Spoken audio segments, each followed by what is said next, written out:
ओम शांति। आज का जो युग है ये परिवर्तन का युग है, लेकिन इस परिवर्तन के युग में जो इस संसार में घर घर में कलह कलेश है, लड़ाई झगड़े हैं, आपस में मनमुटाव है, ईर्ष्या है, तनाव है, दुख है, अशांति है, इसका एक ही मूल कारण है कि आपस में समझ की कमी।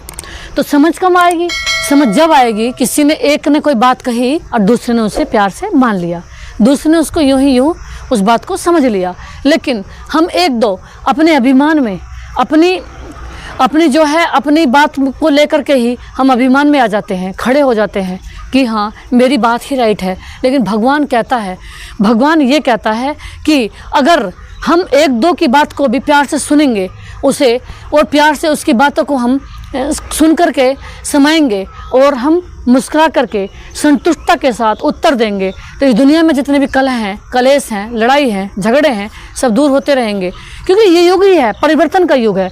तो भगवान भी इस समय युग का परिवर्तन करने के लिए आए हैं, तो क्यों नहीं हमें भी इस दुनिया में आपस में कोई भी बात आती है तो उसे प्यार से ही परिवर्तन करके घर में प्यार से ही उस बात को निपटा लें और खुशी खुशी का वायुमंडल बनाएं, खुशी खुशी का माहौल बनाएं, खुशी खुशी से रहें।